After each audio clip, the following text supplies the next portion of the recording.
200 से अधिक कहानियां आपकी आ चुकी हैं। जी। तो इलाहाबाद छोड़े मुझे 18 साल हो गए जी। तो वहाँ पर चप्पे चप्पे पर लेखक मिलते थे, पाठक मिलते थे। तो बताइए, एक लेखक इतनी मेहनत करता है, पूरा जीवन उस पर अर्पित कर देता है और वो अंत तक गरीब बना रहता है। तलाक बढ़ रहे हैं, तलाक जैसी चीजों को आसान होना चाहिए। मैं एक दुखी विवाह संबंध में रहने से कहीं अच्छा है कि तलाक ले लिया जाए। कि ये लगता मुझे कि वो सब नौलखा पहन के दरिद्र हैं। 5 साहित्यकार बड़े, उनका नाम अगर लेना चाहें तो किनका नाम? मैं तो सबसे पहले का नाम लूंगी। जी। इसकी जो भाषा है लेखन की, वो आपके हिसाब से किस तरह की होनी चाहिए? कि जैसे प्रकाशक कहता है कोई पीडीएफ भेजो। आप पीडीएफ का अगर मतलब ही नहीं पता लेखक को तो पीडीएफ क्या बनवाएगा।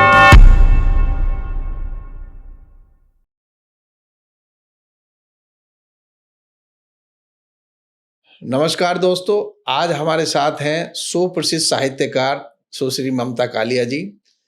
इस वर्ष जो 2025 का साहित्य अकादमी पुरस्कार उनको मिला है, बहुत लंबे अंतराल के बाद मिला है। उनको ये पुरस्कार पहले ही मिल जाना चाहिए था, क्योंकि जिस तरह से उन्होंने लेखन किया इतने लंबे समय तक और जितने पक्षों को अपने लेखन में समेटा है, खासकर स्त्री पक्ष को लेकर और मध्यवर्गीय चेतना को लेकर जिस तरह से उन्होंने अपने लेखन में समेटा है, उनको पहले ही ये पुरस्कार मिल जाना चाहिए था। लेकिन देर आए दुरुस्त आए, उनको पुरस्कार मिला है। तो मैडम, आपको बहुत बहुत बधाई इस पुरस्कार के लिए। कपिल, धन्यवाद आपका। तो मैडम, जीते जी इलाहाबाद एक संस्मरण है और इस विधा पर आपको साहित्य अकादमी पुरस्कार मिला है। और मुझे लगता है पहले ही आपकी किसी कहानी संग्रह को, क्योंकि कहानियों में तो आपको बहुत ज्यादा आप पारंगत हैं कहानी लिखने के लिए। तो बहुत 200 से अधिक कहानियां आपकी आ चुकी हैं, उपन्यास भी बहुत आ चुके हैं। तो किसी उपन्यास के लिए या कहानी संग्रह के लिए आपको ये पुरस्कार पहले ही मिल जाना चाहिए था, लेकिन आपको अंत संस्मरण के लिए मिला है। तो जीते जी इलाहाबाद, ऐसा लगता है कि आपने फिर से पूरा का पूरा इलाहाबाद फिर से जी लिया है लिखते समय। बिल्कुल ठीक कह रहे हैं आप। दरअसल ये किताब लिखी इसीलिए गई थी कि इलाहाबाद को मैं हुड़क रही थी। मुझे लगातार इलाहाबाद याद आता है। जब जब दिल्ली में कुछ मुझे बेदिली दिखती है, मैं दिल्ली को दिलजैली दिल्ली कहती हूँ जी। तो जब मुझे दिल्ली ऐसी लगती है तब मुझे अपना इलाहाबाद याद आता है। इलाहाबाद में बहुत लंबा समय बीता, 30 साल वहाँ रहे।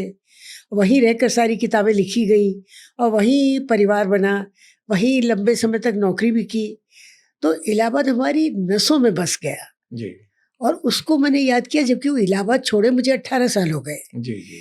लेकिन फिर भी मुझे ये लगा उस समय कि इलाहाबाद को याद करना जैसे कि उन सारे लेखक मित्रों को याद करना है, उस पूरी क्लाइमेट को याद करना है जो वहाँ पर थी। जी जी। और जिसको कि मैं समझती हूँ एक बड़े शहर में आप नहीं क्रिएट कर सकते हैं। तो वहाँ पर चप्पे चप्पे पर आप देखिए कि लेखक मिलते थे, पाठक मिलते थे, आलोचक मिलते थे। ऐसा नहीं है कि सब एक दूसरे की तारीफ ही करते रहते थे। बहुत आपस में एक दूसरे को रगड़ते भी थे लोग। उसके बावजूद वहाँ माहौल जो था वो हमेशा लेखक के फेवर में होता था। लेखक के पक्ष में होता था। वहाँ कभी भी ऐसा नहीं लगा कि हम लिख रहे हैं तो हम उपेक्षित हैं। तो आज के संदर्भ में क्या है? आज जो हमारा ये वीडियो रील बनाई जा रही है, इंस्टाग्राम, यूट्यूब, फेसबुक, इन सब के जमाने में जो लेखन का महत्व, खासकर वो तो पढ़ने वालों के ऊपर होता है ना, क्योंकि आज जो हमारे जो पाठक वर्ग है वो कहीं ना कहीं सिकुड़ता जा रहा है और हम देख रहे हैं कि अच्छे लेखकों की संख्या भी कम है। तो इस जमाने में जो दुनिया इतनी तीव्र हो चली है, तो उस समय लेखन का क्या भविष्य है और उसको मिलने वाले पाठकों का क्या भविष्य है? आपने ये बात अच्छी कही कि एक तरफ तो पाठक बढ़ते जा रहे हैं और दूसरी तरफ पाठक सिकुड़ते जा रहे हैं। क्योंकि पाठक की रुचि विविध हो गई है। जी। और उसके पास इतना कुछ हो गया है, मोबाइल फ़ोन आने से, लैपटॉप आने से, उसके पास इतनी चीज़ें, ऑडियो में इतना ज़्यादा विकास हो गया है, उसके पास इतने विकल्प हो गए हैं आज कि शायद पढ़ना उसके लिए एक तीसरी किस्म की पसंद हो गई है। हमारे समय में ये होता था कि हम ढूंढ कर, खोज कर पत्रिकाएं पढ़ते थे और एक एक कहानी के नशे में आप सोचिए कि कई दिन निकल जाते थे हमारे। उस कहानी को हम जीते थे। वो जमाना था जब हम किताबों से प्यार करते थे। आज जाहिर है कि भविष्य में लेखक को भी एक नया तरीका ढूंढना पड़ेगा कि कैसे उसकी बात सुनी जाए। कुछ नए लेखक कर भी रहे हैं ये काम।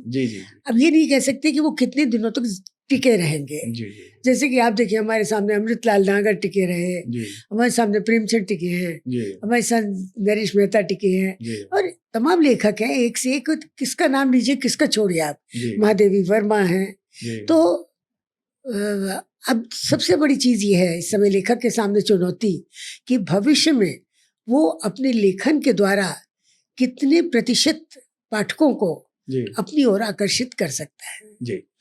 एक चीज की तरफ जो मुझे अक्सर कसक होती है, क्योंकि मैं भी लिखता हूँ, मुझे एक कसक होती है कि लेखक जी प्रेमचंद के समय से ही, उससे पहले से भी जी हमारे देश में खासकर या विकासशील देशों में वो गरीबी पूरी जिंदगी बना रहता है। प्रेमचंद कितने बड़े लेखक हुए, जीविका उपार्जन के लिए उन्हें अंत तक जूझना पड़ा, जी और इसी दबाव में शायद वो बीमार हो गए और जी। कम एज में वो हम सबको छोड़ के चले भी दिवंगत गए। हो गए। अभी भी उनका एक फोटो है जिसमें वो अपनी पत्नी के साथ बैठे हैं, मेरे पास फोटो है, वो बहुत लोगों के पास है, उनके उसमें उनके फटे जूते जूते। फटे हुए हैं। तो बताइए, एक लेखक इतनी मेहनत करता है, पूरा जीवन उस पर अर्पित कर देता है, और वो अंत तक गरीब बना रहता है। आप विभिन्न क्षेत्रों में देखिए, फिल्म हो, क्रिकेट हो या दूसरे क्षेत्र हो, उसमें रातों रात व्यक्ति अमीर हो जाता है। आज एक आईपीएल मैच खेल के व्यक्ति करोड़पति बन जाता है, और एक लेखक 50 किताबें भी लिख के, और आप देखिए कितने लेखन कर चुकी हैं, और फिर पुरस्कार राशि के नाम पे क्या मिलता है, 1 लाख, 2 लाख, 5 लाख, उसमें भी इनकम टैक्स मांगते हैं। तो इस पे आपकी क्या राय है? विदेशों में ऐसा नहीं है, विदेशों में लेखक बहुत संपन्न होते हैं। आपने जो बात कही, अब आपने दो चीज मिला दी। एक तो होता है लेखकीय संतोष। जब हम लिखते हैं तो हम किसी इनाम और आय की कभी भी नजर नहीं रखते उस पर। जी कभी ये नहीं सोचा कि इससे हमें क्या मिलेगा, जी क्योंकि लिखते हुए एक संतोष और गर्व होता है, जी एक प्रसन्नता होती है अपने अंदर जी जब हम लिखते हैं। जी एक रचना जब खत्म होती तो लगता है जैसे हमने किला फतेह कर लिया, जी जैसा माउंट एवरेस्ट पे जाके तेनसिंग और हिलेरी को लगा होगा ना, ऐसा ही लगता है हमको जब हम एक किताब पूरी करते जी हैं। जी लेकिन ये जरूरी है कि लेखक के पास इतनी आय होनी चाहिए जिससे कि वो भूखा न मरे, जी जिससे उसका परिवार भूखा न मरे, जी और वो कम से कम अपना गुजारा कर सके। जी मैं समझती हूँ इसमें सबसे अच्छा तो ये होगा जो आपने कहा कि लेखक की आय का क्या होता है, कि लेखक की आय को अगर सरकार जी टैक्स फ्री कर दे, जी आयकर से मुक्त कर दे, जी तो मैं समझती हूँ बहुत बड़ा रिलीफ होगा। जी जी छोटी सी पेंशन होती है उस पर भी टैक्स लग जाता है, जी छोटी सी कहीं आपने इन्वेस्टमेंट की तो उस पर भी टैक्स लग जाता है। जी जी तो मुझे लगता है कि पुरस्कार वगैरह तो ठीक है, वो तो धीरे धीरे वक्त के साथ हमें मिलते ही रहते हैं, जी लेकिन सबसे ज़रूरी ये है कि जो बंदिशें सबके ऊपर हैं, जी कम से कम वो लेखकों के ऊपर तो ना हो। जी जी जी। तो मैडम, अब आपके लेखन पर आते हैं। जी आप बहुत लंबे समय से लिख रही हैं, जी और ये ईश्वर की कृपा है, आपका स्वास्थ्य अभी भी ठीक है, हम चाहते हैं और 20 साल तक आप लिखते रहें, और अब आपको बड़े पुरस्कार मिल रहे हैं, तो उसके जी। बाद आपको इससे शायद ऊर्जा भी मिलेगी और आप लिखती रहें। तो हम ये चाहते हैं कि आप दर्शकों को ये बताएं कि आपने कब, किन स्थितियों के तहत अपने लेखन की शुरुआत हुई, किन चीजों से आप प्रेरित हुई जिससे कि आप इस लेखन को आपने चुना मुख्य करियर के रूप में। ऐसा है कि मेरे पिता आकाशवाणी में थे, जी तो हमारे घर में, और वो खुद बड़े विद्वान थे, हिंदी और इंग्लिश के। जी और मेरे घर में सभी, मेरे चाचा भी बहुत बड़े कवि थे, भरत भूषण अग्रवाल। तो मेरे घर में लेखन का माहौल था और लेखक लगातार हमारे घर में आते थे। जी आकाशवाणी उस समय एक बड़ी ही सम्मानित संस्था थी। जी सब, हर आदमी तो फिल्म में नहीं जाता है, लेकिन जी आकाशवाणी में लोग आते थे ब्रॉडकास्ट करने के लिए, और उन सबको मेरे पिता बड़े से सम्मान घर में लाते थे। तो मैंने जैनेन्द्र कुमार जी को, मुक्तिबोध जी को, पंत जी को अपने घर में देखा हुआ है। जी जी और वो सब आते थे, मैं देखती थी कि पिता इतना सम्मान करते थे लेखों का। तो मुझे लगा अगर पिता की इज्जत पानी है और पिता से अगर अटेंशन पानी है तो मुझे लिखना चाहिए। जी और बहुत पहले ही मेरे मन में ये आ गई थी कि लिखना सबसे अच्छी चीज़ है, क्योंकि इसमें दूसरे आपको पढ़ रहे हैं जी और दूसरे आप तक आ रहे हैं। जी जैसे बाकी कलाएं जो हैं वो कुछ समय बाद शिथिल हो जाती है। जी आप नृत्य कर रहे हैं, एक उम्र के बाद आप नहीं कर सकते। जी अब मैं 70 साल से लिख रही हूँ, लेकिन आज भी मैं इरादों से भरी हुई हूँ जी जी कि मैं अपनी अगली किताब शुरू कर रही जी हूँ। तो आप ये देखिए, मुझे ये लगा कि सबसे अधिक जीवंतता जी लेखन में है। जी पठन, पाठन और लेखन, ये तीन चीज। जी जी इसलिए मैंने बहुत पहले, बहुत बचपन में ही शुरू तय कर लिया था कि मुझे लेखक बनना है। जी जीविका के लिए भले मैं पढ़ाती रही, लेकिन मेरा मन जो है, लगता है जो रमता है वो लेखन में ही रमता है। एक जो चीज मुझे और लगती है लेखन जी। में, आजादी। जी। आप आजाद होते हो। आजादी जी। जब आपको मन नहीं करता तो नहीं जी, लिखते हो, जब जी मन हाँ, करता है तो लिखते हो। जी आप कितना भी लंबा गैप ले सकते हो और जब कितने भी लगातार लिख सकते हो। जी। तो ऑफिस टाइम नहीं होता इसमें 10 से 5 का। ये बिल्कुल ठीक कह रहे हैं आप, बल्कि मेरी एक कहानी का शीर्षक ही आज़ादी है। जी, और आज़ादी अपने आप में बहुत बड़ी चीज़ है, और वो तभी कायम रह सकती है जब आपके पास कलम हो, जी, क्योंकि कलम कम से कम ये करती है कि ज़्यादा कुछ नहीं तो अपने हिस्से की बात कह सकते हैं, जी, और ये बहुत बड़ी बात है जी, कि आप अपने हिस्से की बात कह सकें और आप घुटे नहीं, जी, अंदर न दम घुटे। जी, और भाग्यवश ये बहुत अच्छी बात है कि हमारे देश में आज भी इतनी बोलने की स्वतंत्रता है जी, कि हम अपनी बात को कह लेते हैं, जी, जी, भले ही कभी प्रतीकों में कहना पड़ जाए, जी, कभी थोड़ा बहुत घुमा फिरा के कहना पड़ जाए, जी, लेकिन फिर भी हमारे पास ये आज़ादी है। जी, जी, इसको मैं बहुत वैल्यू करती हूँ। जी, जी। तो मैडम आपसे हम ये जानना चाहेंगे कि आपको अपने लेखन में, वैसे तो आपने 200 से जी, अधिक जी, कहानियां लिखी हैं, जी, अनेक कहानी संग्रह आए हैं, जी, उसमें छांटना तो मुश्किल है, लेकिन जी। कोई एक ऐसी कहानी हो जो आपको सबसे ज्यादा पसंद हो अपनी कहानी। मैं कहूँगी वो अभी लिखी जानी है, और हमेशा ये होता है कि जो नवीनतम कहानी लिखी होती ना, वही आदमी को सबसे ज़्यादा पसंद आती है, लेखक को, जी, कि आप उसमें अपना सब कुछ डाल देते हैं। जी, अभी मैंने 2 दिन पहले कहानी एक पूरी की है, गमछा जी, शीर्षक से। जी, जी, तो मैं ये कहूँगी मुझे बहुत पसंद आई वो कहानी। वैसे जी, लोगों के हिसाब से और पाठकों के हिसाब से बोलने वाली औरत जी, मेरी कहानी जी, बहुत अच्छी जी, मुझे लगती है, क्योंकि जी, उसमें मैंने वो बातें कही हैं जी, जो शायद मैं आम तौर पर कहानियों में नहीं कहती हूँ, जी, जी, कि औरत को भी बोलने का मौका मिलना चाहिए, और अगर वो नहीं बोलेगी तो उसके नसों को जब आप खोलेंगे ना, जब उसकी शव परीक्षा पोस्टमार्टम होगा, उसमें शब्द ही शब्द निकलेंगे जी, जी, उसकी अंतड़ियों में से शब्द ही शब्द निकलेंगे, जी, वो शब्द जो वो बोल नहीं पाई। जी, तो आप ये देखिए, ये सारी चीज़ें मेरे बहुत नज़दीक है, जी, और लेखक लिखता तभी है जब उसके अंदर वो कन्विक्शन होता है जी, कि ये हमें कहना है, जी, चाहे वो जीते जी इलाहाबाद संस्मरण हो, चाहे वो दुखम सुखम उपन्यास हो, जी, चाहे बेघर हो, जी, हर एक में हम कोशिश ये करते हैं जी, कि किसी भी तरह से हम अपनी बात को कह सकें। जी। मैडम आप इतने लंबे समय से लिख रही जी, हैं, आपने महिलाओं के दर्द को देखा है, उनकी समस्याओं को देखा है, जी, और पीढ़ी बदल गई है आपके लिखते-लिखते। जी, तो आप लगातार लिखते-लिखते जो महिलाओं का चित्रण है, जी, बदलते वक़्त के साथ, जी। उसको कैसे उसके अनुसार अपने आप को अपने लेखन में कैसे ढाल पाई हैं? नहीं, इसमें शक नहीं कि स्त्री की स्थिति इतने 70 सालों में बहुत बदली है। जी, जब हम देखते थे उस समय मुझे लगता कि स्त्रियों के पास कर्तव्य चेतना थी, लेकिन अधिकार चेतना नहीं थी, जी, या अधिकार उन्हें दिए नहीं जाते थे इसलिए चेतना नहीं थी। जी, अब देखिए शिक्षा का प्रसार बहुत हुआ है जी, जी, इस बीच में। गाँवों में भी मैं देखती हूँ लड़कियाँ साइकिल लेके स्कूल जाती हैं और पढ़ती हैं और आगे पढ़ना चाहती हैं। जी, तो ये एक दृष्टिकोण में परिवार के भी और लड़की के भी जी, ये बहुत बड़ा फ़र्क पड़ा है। जी, जी, इसीलिए मैं महसूस करती हूँ कि आज परिस्थिति बदल गई है। आज लड़कियाँ करियर कॉन्शियस हो गई हैं। जी, चाहे वो गाँव की लड़की हो, चाहे कस्बे की हो, चाहे शहर की हो। जी, वो हमेशा चाहती है कि वो अपना जीवन खुद बनाएँ। जी, आप देखिए आज कितनी लड़कियाँ ऐसी हैं जो शादी को प्राथमिकता नहीं मानती हैं। ये हमारे ज़माने में ये होता था, सब कहते हैं भाई शादी हो जाए लड़की सुखी रहेगी। जी, आज वो जानते हैं कि शादी हो के ज़रूरी नहीं कि वो सुखी रहे। जी, वो ये चाहेगी कि पहले नौकरी करे, उसके बाद शादी करे। जी, अब प्राथमिकताएँ बदल गई हैं जी, लड़की की, जी, और लड़कियों में बहुत बदलाव आया है, जी, और लड़कियों में सबसे बड़ी चीज़ ये कि आत्मविश्वास बहुत बढ़ा है उनके जी, अंदर। वो देश के और दुनिया के जी, किसी भी कोने में जाकर जी, एडजस्ट कर सकती हैं। जी, जी, इस बात का मुझे बहुत फ़ख्र भी है जी, कि आज लड़कियां मोर्चा ले रही हैं। भले उनके प्रति हिंसा बढ़ी है, जी, लेकिन वो फिर भी घर नहीं बैठने वाली जी, है। जी, एक बार उन्हें पता चल गया कि आज़ादी का क्या मतलब होता है, जी, अपने कमाने का क्या मतलब होता है, जी। तो वो इस तरफ आगे बढ़ रही है लगातार। स्त्री चेतना पूरी दुनिया में बढ़ी है, लेकिन अभी भी स्त्रियों का जो जो अधिकार की भावना हो, चाहे कर्तव्य की भावना हो, जी। किसी भी क्षेत्र में आप देखिए उनकी सोच को, वो हम्म। अभी भी पूरी दुनिया में अलग अलग है। मनुष्यों में ही अंतर है चेतना में।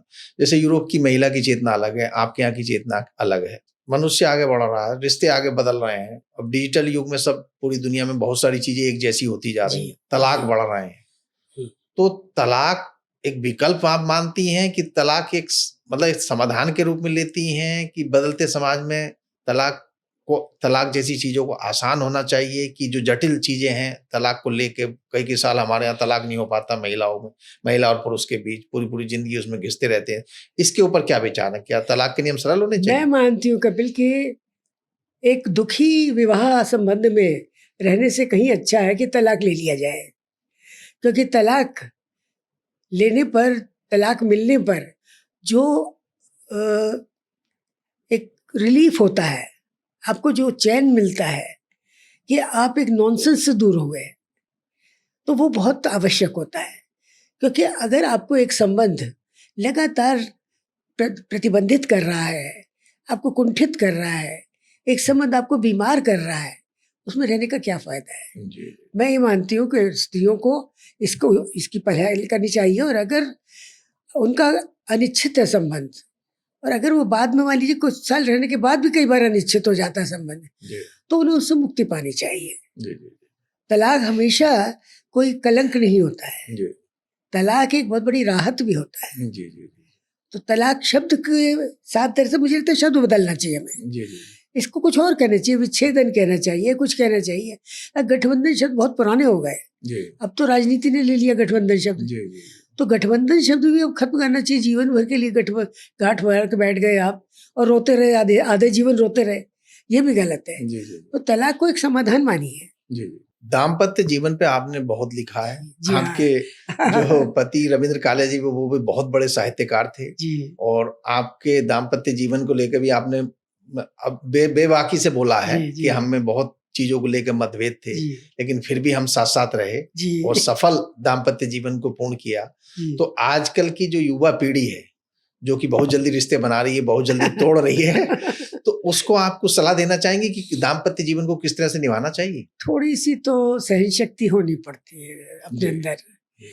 और थोड़ा नजरअंदाज करने का भी एक गुण होता है जो होना चाहिए। जी जी उसमें सबसे अच्छा ये रहता है कि पति और पत्नी दोनों नौकरी पेशा हो, जी कम से कम ये कि उन काम के घंटों में तो वो एक दूसरे के साथ हस्तक्षेप नहीं करेंगे। जी जी तो मैं ये मानती हूँ कि लड़की को हमेशा जी रोजगार की तरफ ध्यान देना चाहिए। जी लड़के तो होते ही है रोजगार युक्त। जी हाँ, वहाँ ज्यादा समस्या आती है जहाँ लड़का निठल्ला हो, जी वो कुछ ना करता हो और लड़की केवल काम करती हो, जी क्योंकि लड़की के अंदर थोड़ी अहम की भावना आ जाती है। जी मैं समझती हूँ कि बहुत सी बातों को दर नजर करना चाहिए। जी जी ऐसा करना चाहिए कि आपने जैसे उसने जाना ही नहीं, क्योंकि कई बार ये होता है कि हम लोग मूड्स के हिसाब से बिहेव करते हैं। जी कई बार बड़े डिफिकल्ट मूड्स आ जाते हैं, जी किसी को देख के अचानक इच्छा होती है कि अब हम इससे किसी बात पर सहमत नहीं होंगे, जी जी तो असहमति को थोड़ा सा डिसॉल्व करना चाहिए, जी। थोड़ा सा कम करना चाहिए, जी और सहमति को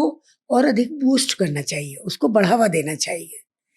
तो सफल दाम्पत्य उसी में होता है। और हमारे जैसे आपने कहा, हमारे तो एकदम पोल्स अपार्ट थे हम लोग, लेखन की चॉइस में भी जी। और जीवन की चॉइस में भी। जी वो तो एकदम शहंशाह की तरह रहना चाहते थे, और मैं एकदम समझिए कि मध्यवर्गीय और संघर्षरत स्त्री थी। जी तो मैंने कभी ये नहीं सोचा कि मैं ऊंची उड़ान लूँ। मैं कहती थी तुम्हारी उड़ान तो सुबह उतर जाएगी, पर मैं अपनी उड़ान का क्या करूँगी?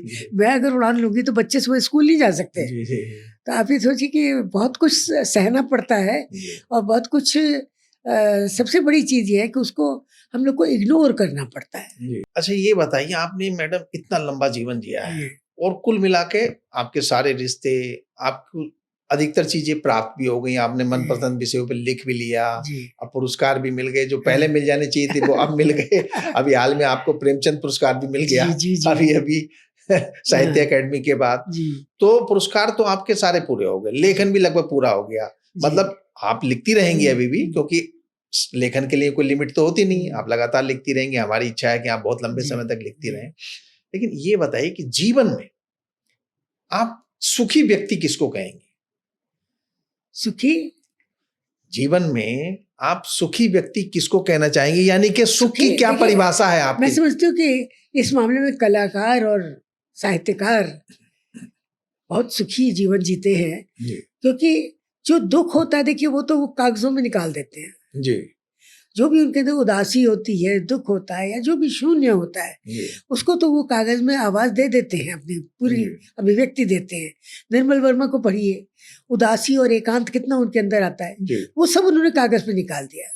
जब उनसे बात करते थे तो हमें ये थोड़ी पता चलता था कि ये कभी दुखी रहे हैं। जी तो बाद में पता चलता है कि वो तो विदेश में भी सड़कों पर तन्हा घूमते थे। जी ये तो बाद में पता चलता है। जी जी तो मैं समझती हूँ कि कलाकार और साहित्यकार जी और विचारक ये सब मूलतः सुखी लोग हैं, जी बजाय उनके कि जो सारा दिन एक चूहा दौड़ में लगे रहते हैं जी कमाने की और ज्यादा संग्रह करने की जी जी और ज्यादा शक्ति इकट्ठा करने की। जी हम लोग नहीं चाहते, हमें ना शक्ति चाहिए न पैसा चाहिए, और गुजारे लायक हो, बस जिंदा रह सके, बस इतना है।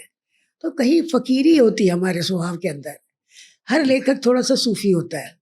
लेकिन एक कसक तो होती होगी मैडम कि राह चलते हुए आपको तो बहुत लोग पहचानते हैं, जी। लेकिन फिर भी एक कसक होती होगी, एक सिपाही, एक दरोगा को कई बार लोग ज्यादा आपसे वैल्यू दे देते होंगे। जब आप अपने किसी समारोह में, अपने पारिवारिक समारोह में जाती होंगी, वहां कोई दरोगा आ गया होगा, तो आपके रिश्तेदार, नाते रिश्तेदार या दोस्त वगैरह जो पुराने नहीं होती नहीं होती है। आप जो कह रहे हैं बिल्कुल नहीं होती है। जी बल्कि ये लगता है मुझे कि वो सब नौलखा पहन के दरिद्र हैं जी जी जी और मैं धागे की माला पहनकर बहुत समृद्ध हूँ। जी जी जी चलिए, अच्छा हुआ।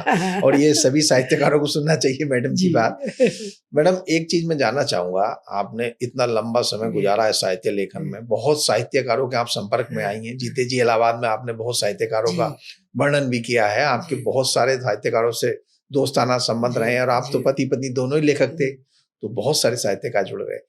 व्यक्तिगत रिश्ते तो अलग है। आप मुझे ये बताइए कि अगर हम 5 बड़े साहित्यकारों, प्रेमचंद जी को तो हटा दीजिए, वो तो सबसे ऊपर है, उनके बाद 5 साहित्यकार बड़े, जो बड़े साहित्यकार हैं भारत में हिंदी के, उनका नाम अगर लेना चाहें तो किन का नाम लेंगे? भाई मैं तो सबसे पहले अज्ञेय जी का नाम लूंगी। जी अज्ञेय जी, जयेंद्र कुमार जी और निराला जी महादेवी वर्मा। जी अरे 500 तो बहुत ज्यादा हो जाएंगे। अमरकांत, जी जी जी ये मेरे 5 नाम हैं।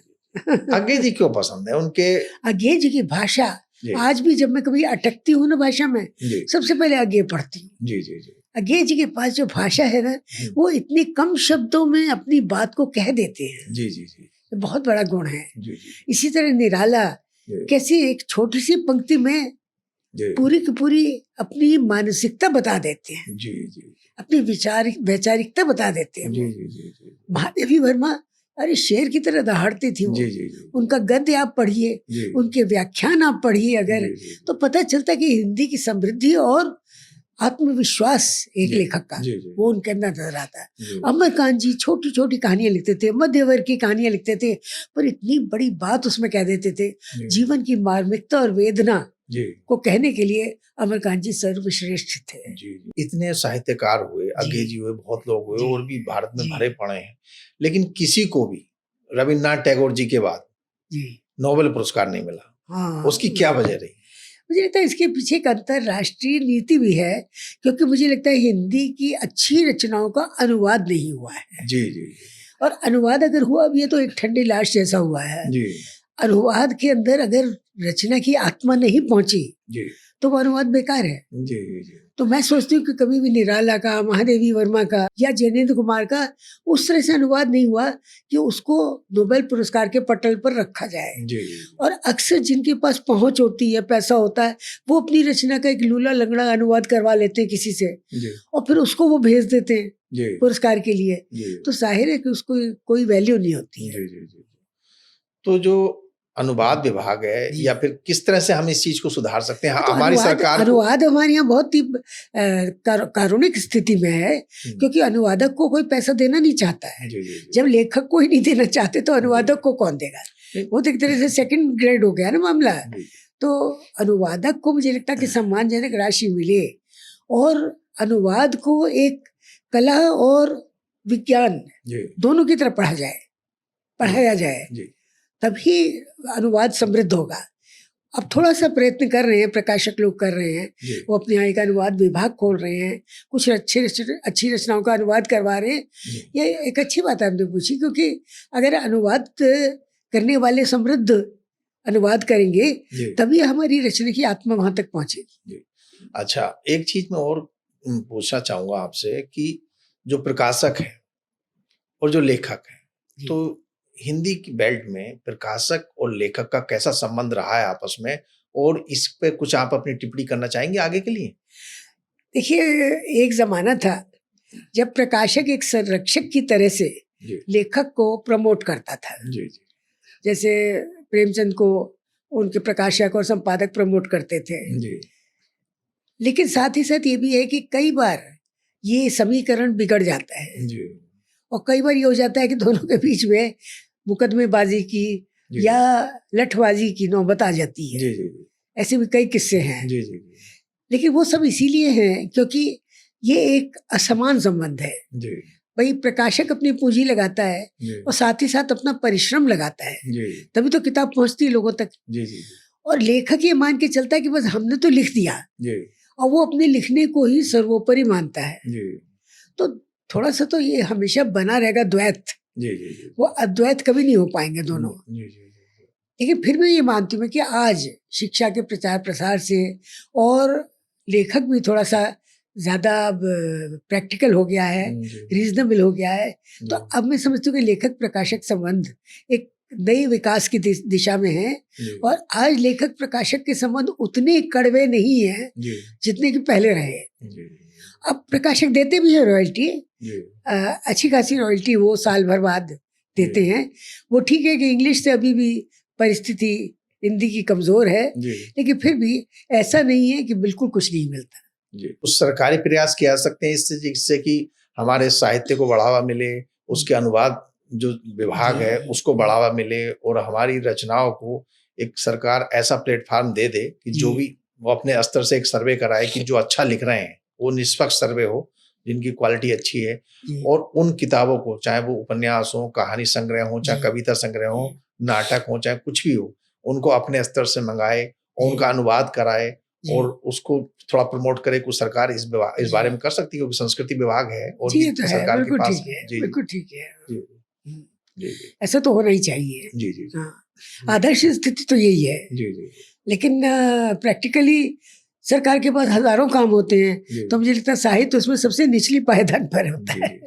यही कमी है। जबकि एक समय में मध्यकाल में आप देखिए या उससे प्राचीन काल में देखिए कि बड़े बड़े ऋषि मुनि या साहित्यकार या इतिहासकार या और दूसरे लेखक, ये राजाओं के बहुत अच्छे सलाहकार होते थे, बड़ा सम्मान होता था। चाहे अल-बरूनी, अबुल फजल, बहुत सारे, मनुची, बहुत सारे लोग हुए जिनका बड़ा सम्मान है। आज भी हम लोग उनको वैसे ही पढ़ते हैं और वैसे ही सम्मान देते हैं, लगभग राजा के समकक्ष। उस हिसाब से लेखकों का एक जो स्तर है, जो कि उनका रुतबा है, रुतबा मतलब ऐसा नहीं, एक सम्मान जो है वो बहुत घट गया है। तो इसके पीछे कहीं ना कहीं सरकार की एक गलत सोच तो नहीं है, क्योंकि आज जो सरकार के सलाहकार बनते हैं उनकी नीतियों को बढ़ाने के लिए, वो बड़े उनके रेडीमेड टाइप रहते हैं, उनका कोई सिस्टम भी नहीं है। तो सरकार की जो पॉलिसी जो बनती है या जो भी चीजें होती हैं, चाहे वो किसी भी फील्ड में हो, भविष्य की, मेरी राय में, आप भी बताइए, मैं तो ऐसे ही सोचता हूँ कि कहीं ना कहीं अच्छे साहित्यकारों को जो अच्छा सृजन कर रहे हैं उनको नीतियों में शामिल करना चाहिए, क्योंकि उससे क्या है, देश का और समाज का भविष्य कुछ अच्छा हो सकता है, जो मुझे लगता है। उनको वैकल्पिक होना चाहिए, मतलब आप आ सकते हो तो उससे क्या होगा कि साहित्यकारों को कुछ सैलरी भी मिल जाएगी, कुछ पैसे। नहीं कपिल, इस बात से मैं सहमत नहीं हूँ आपकी। मुझे लगता है कि हम इतना सरकार के मुखापेक्षी नहीं होना चाहते, पहली बात, और दूसरी, हम सरकार के प्रति ऐसी चेतना हमें नहीं है। हम तो अपने काम को करते हैं, हमारी किताब छप जाती है, हम उसी में प्रसन्न होते हैं। कोई पाठक हमें लिखकर भेजता है तो हम उससे ज्यादा खुश होते हैं, बजाय इसके कि सरकार हमसे खुश हो। हम ये कोशिश नहीं करते, सरकार को हमसे खुश रहना चाहिए। हमारी कोशिश ये नहीं है कि हम उसे खुश करने के लिए लिखें। एक जमाना था रहीम एक एक दोहे पर एक एक मुहर लेते थे, तो हमें ऐसी कोई आकांक्षा नहीं है। वो सब सामंती समय था, और वो ऐसा समय था जिसमें कि लेखक को संरक्षण देते थे और लेखक उनकी दुआओं पर और कृपाओं पर पलता था। हम इस तरह से नहीं चाहते, हम तो अपनी आज़ादी चाहते हैं, और हम केवल लिखने के प्रति ही प्रतिबद्ध रहना चाहते हैं। ये सही है। लेख के प्रतिबद्धता तभी बनी रहेगी जब सरकारी चीजों से लेखक आजाद रहेगा। आजादी बहुत जरूरी है। सरकार उसमें से कुछ लेना चाहे अपनी फायदे के लिए तो ले सकती है, ये तो हम आजाद हिंदुस्तान में करते हैं काम, यही क्या कम है। ये अच्छी बात है, और हम लोग खुशी की बात है कि हम लोग सब लोगों को आजादी मिली हुई है, अभिव्यक्ति की आजादी मिली हुई है। ये थोड़ा सा बताइए कि हिंदी बेल्ट में बहुत बड़ी संख्या है, 50-60 करोड़ लोग, उससे भी ज्यादा ही लोग पढ़ सकते हैं। और उतने नहीं तो कम से कम 10-20 करोड़ तो ऐसे हैं कि जो संजीदा रूप से किताबें खरीद सकते हैं, पढ़ सकते हैं। उसके बावजूद भी किताबें उतनी बिकती नहीं है जी और पाठक वर्ग सिकुड़ता जा रहा है। पहले जी, हाँ। बंगाल वगैरह में लोग भीड़ जी, लगी जी। रहती थी, बिहार में भीड़ लगी जी, रहती जी। थी पुस्तक मेलों में। अब वो भीड़ केवल वो तमाशे वाले ज्यादा दिखते हैं, घूमने वाले जो वहाँ कुछ जो पिकनिक टाइप करने जाते हैं वो किताबें खरीदने कम जाते हैं, या खरीदते भी हैं तो पुराने लेखकों की, जो बहुत पुराने प्रेमचंद वगैरह उनकी खरीदते हैं। अच्छा। इधर जो 30-40 साल से जो लिख रहे हैं लोग, उनकी किताबें उतनी नहीं बिक रही हैं। तो ऐसा क्या आपके हिसाब से क्या सुझाव हो सकते हैं कि आजकल के लेखकों को, नए लेखकों की किताबें भी वो पढ़ें, ज्यादा से ज्यादा खरीदें, जिससे कि तभी तो उत्साह आएगा नए लेखकों में कि जब उनकी किताबें बिकेंगी। देखिए, ये प्रश्न जो है, ये इसमें लेखक के ऊपर ऐसी जिम्मेदारी नहीं आती है बहुत ज्यादा। जी ये तो मुझे लगता है कि पाठक के ऊपर ज्यादा जिम्मेदारी आती है इस चीज की, जी कि वो अपनी आय का या अपने पॉकेट मनी का एक हिस्सा जी किताबों के लिए रखे। जी जब सारी चीजें करते हैं, घर का खर्चा पानी, राशन वाशन सब खरीदा करते हैं, जी उसमें एक हिस्सा रखते हैं कि जिससे कि हम पत्रिकाएं, अखबार और किताबें खरीदेंगे। जी अगर वो हिस्सा रखा, बंगाल में मैंने देखा सब लोग रखते हैं। जी बंगाल में अगर पुस्तक मेले में जाते हैं तो बच्चे के हाथ में भी किताब का पैकेट होता है। जी तो ये एक कल्चर भी होती है एक जी, जगह की। जी तो ज़्यादा से ज़्यादा लोगों को किताबें खरीदनी चाहिए, खरीद के पढ़नी चाहिए। जी ये कोशिश नहीं करनी चाहिए कि मुफ्त में मिल जाए किताब। जी और उसी से विशाल पाठक वर्ग पैदा होगा, जी क्योंकि किताब ऐसी चीज़ है, वो एक समझिए कि संक्रामक उसकी तरह, आदत की तरह फिर दूसरे बच्चे में भी लगती है। एक बच्चा पढ़ेगा, दूसरे के घर देखो मुझे, मैंने क्या पढ़ा, जी देखो तुम मुझे दिखाओ अपनी किताब। जी तो ये बहुत ज़रूरी है, और ये माता पिता को परिवार में ही जी ये जिज्ञासा बच्चे के अंदर पैदा करनी चाहिए, जी ये उत्कंठा पैदा करनी चाहिए कि तुम पढ़ोगे तो तुम आगे बढ़ोगे। तो सभी लोग मैडम की बात सुनिए, वही अपने बच्चों को प्रेरित करिए कि वो ज्यादा से ज्यादा किताबें जी पढ़ें, जी क्योंकि किताबें ही सही चेतना का निर्माण करती हैं। मैडम ये बताएं कि नए लेखक जो कि हम चाहते हैं कि लेखन बिरादरी बढ़े, ज्यादा से जी। ज्यादा लोग लिखने के लिए हाँ, हाँ। आए, क्योंकि उनकी संख्या घट रही है। तो कैसे जो इस समय पूरी दुनिया में इस समय पूंजीवादी जो समय चल रहा है, लालच का समय चल रहा है, कम समय में ज्यादा हासिल करने का समय चल रहा है, या जो भी क्रिएटिव लोग हैं वो फिल्मों की तरफ भाग रहे हैं या हाँ। मीडिया रील इन सब की अच्छा, तरफ भाग रहे हैं, उनसे अपने आप को कैसे बचाएं, नई युवा पीढ़ी के लोग और लेखन की तरफ आए, इसके लिए कुछ सुझाव दीजिए।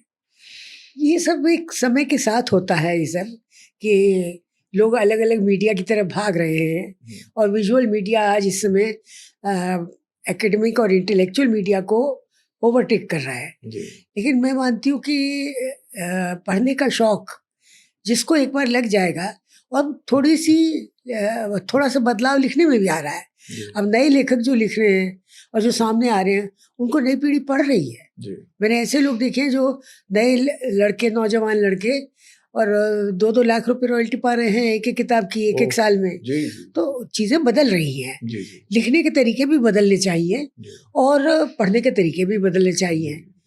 नई पीढ़ी को ये चाहिए कि कम से कम मास्टर्स को पढ़ ले, ताकि उन्हें पता रहे कि इन विषयों पर हमें समय खराब नहीं करना है, जी क्योंकि उन पर बहुत अच्छा लिखा जा चुका है। जी मानवीय संवेदनाओं पर बहुत अच्छा लिखा जा चुका है। जी जी अब उन्हें कोशिश करनी चाहिए, जो आज की चुनौतियां हैं, जी आज के बच्चे के सामने इतने विकल्प हैं, उसे ये समझ नहीं आता कि वो किस तरफ जाए। जी तो दिशाहीनता जो पैदा हो रही है, जी इसको अगर आप कवर करेंगे तो बच्चे जरूर पढ़ेंगे, जी क्योंकि उन्हें उसमें से दिशा मिलेगी। जी जब उन्हें उसमें से दिशा मिलेगी तभी तो वो पढ़ेंगे। जी अपना समय कोई नहीं नष्ट करता जी आजकल। जी।